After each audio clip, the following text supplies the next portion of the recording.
The peripheral nervous system. The objectives of this lecture are to compare and contrast spinal and cranial nerves, and to discuss the structures and functions of the two divisions of the autonomic nervous system.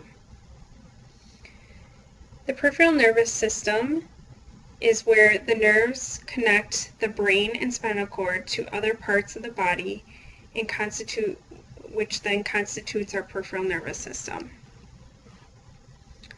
The cranial nerves, there are 12 pairs. They connect the brain with the neck and structures of the thorax and abdomen. The spinal nerves, there are 31 pairs. They conduct impulses necessary for sensation and voluntary movements. We also have dermatomes, which are on the skin surface area supplied by one single cranial or spinal nerve. In addition, other stimulus in the autonomic nervous system are considered part of the peripheral nervous system. Here's a picture of the cranial nerves in the underside of the brain and where they connect into the brain. And we will go into each cranial nerve in a little bit more in depth in the following slides.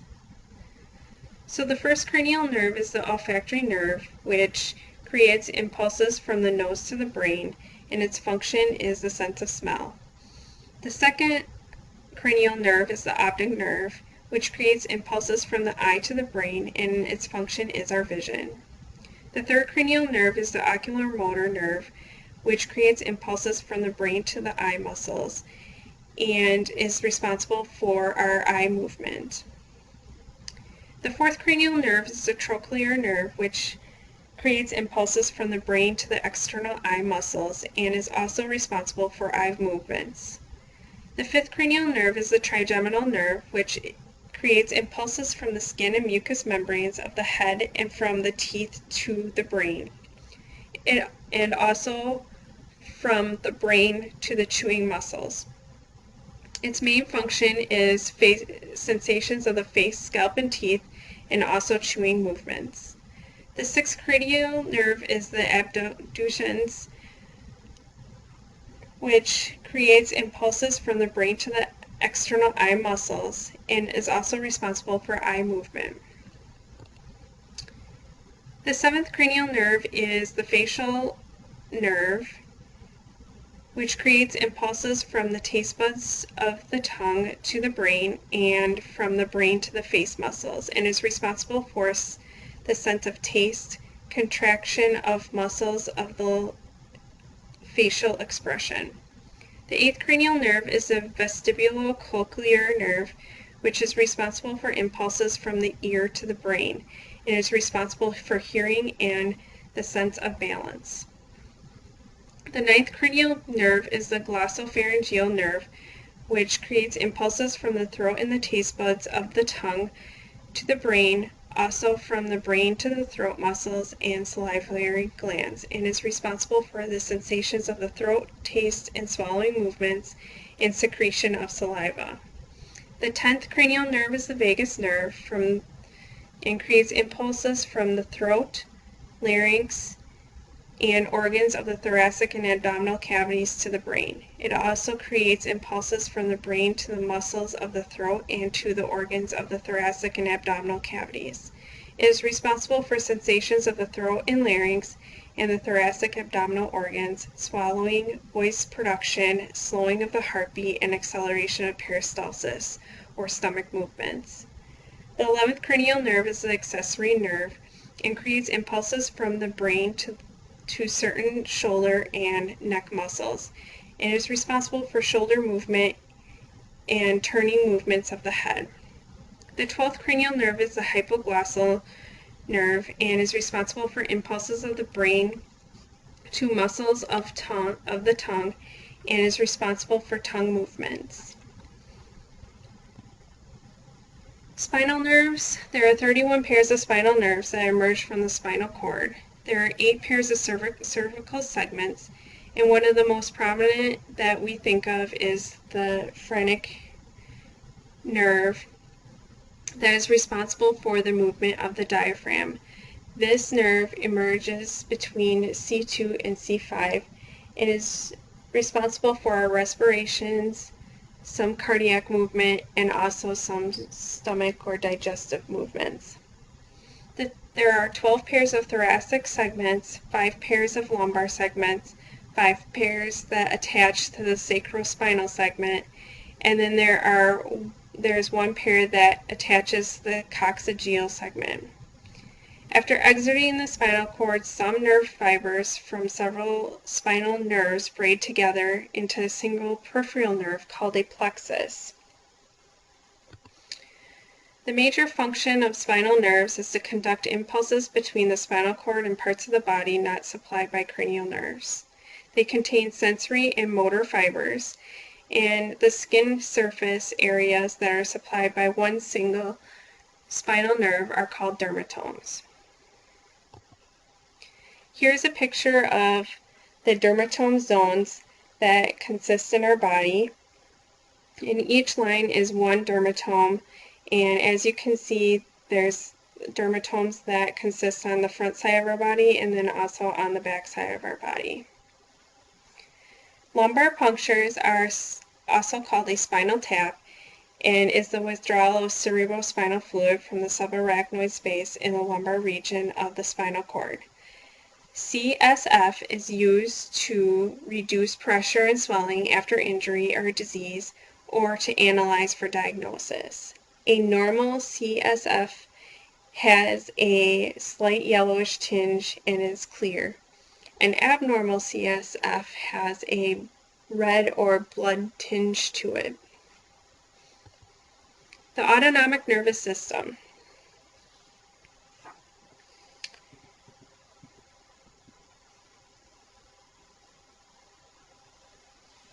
Motor neurons that conduct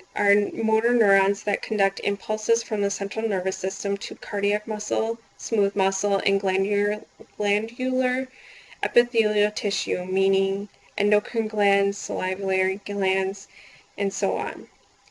Somatic nervous system consists of motor nerves that control the voluntary actions of skeletal muscle. Here is a picture of the autonomic nervous system.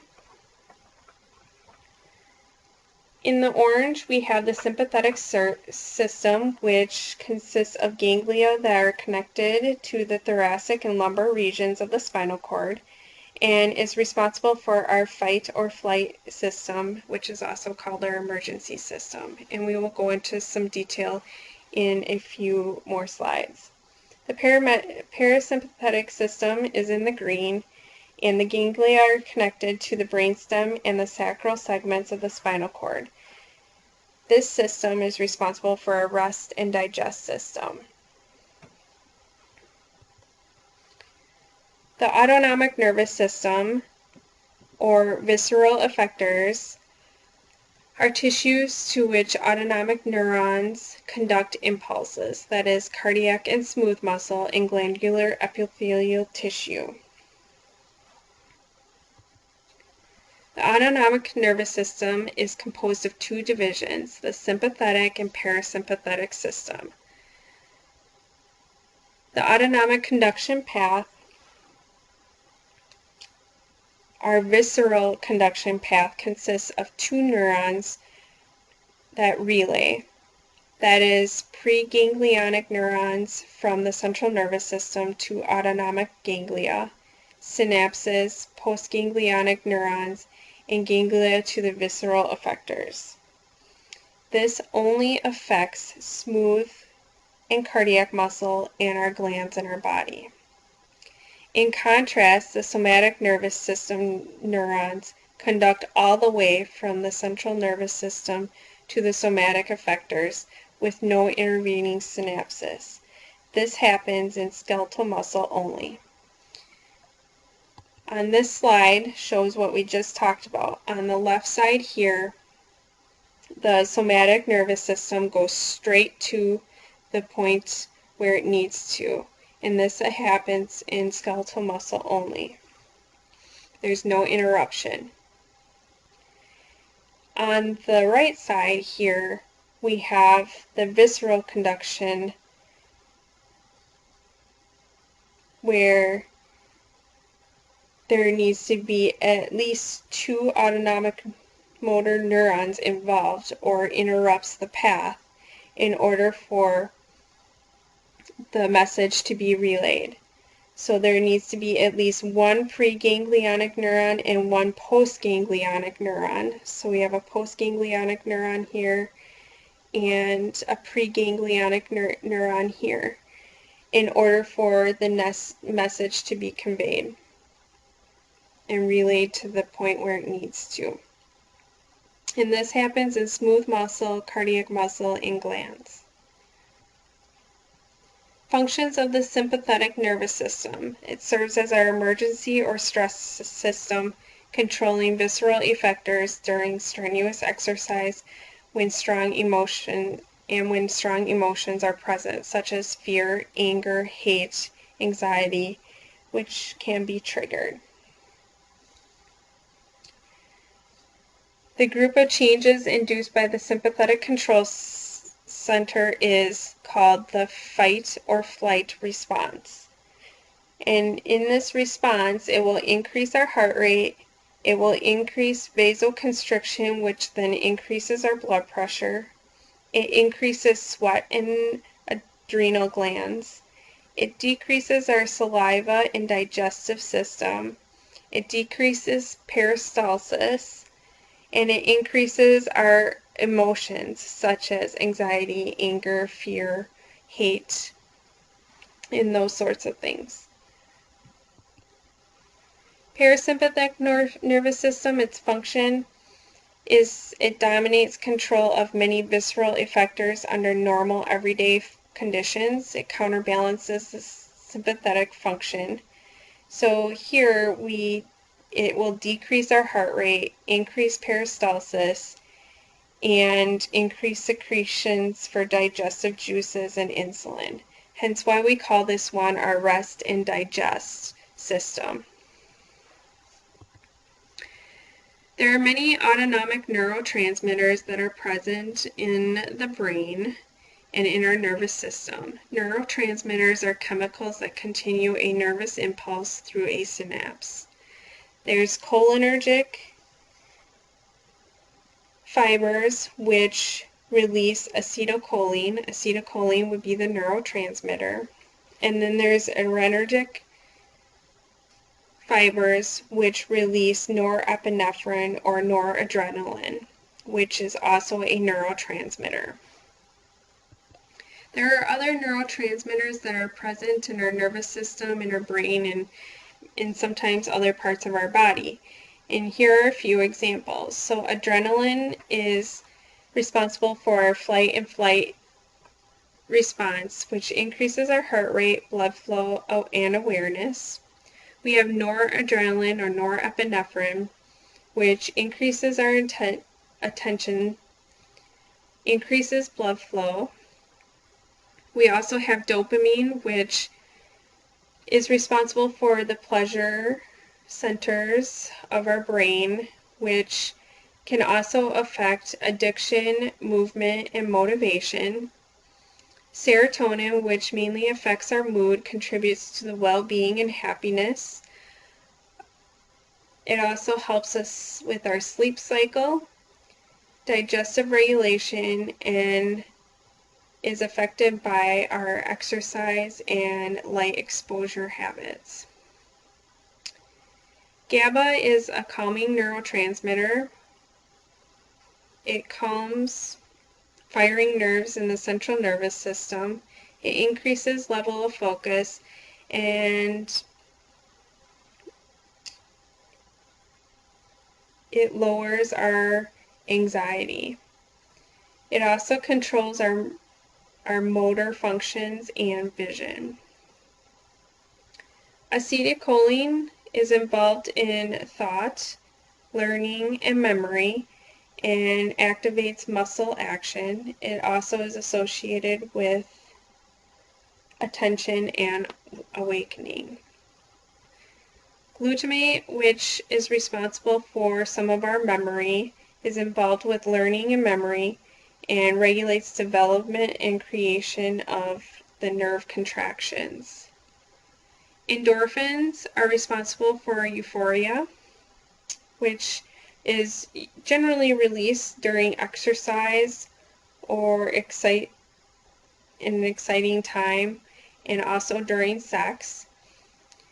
It produces well-being, and euphoria generally reduces our pain levels.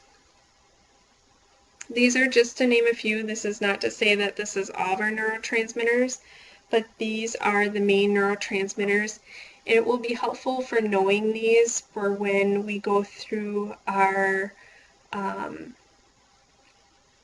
pharmacology class, and also when we go through our mental health disorders. The autonomic nervous system as a whole. The autonomic nervous system, the title is a little bit misleading. The name falsely implies that it's independent, but really it interconnects with the central nervous system quite a lot. It regulates the body's autonomic functions in ways to maintain and quickly restore hemostasis. Many visceral effectors are innervated.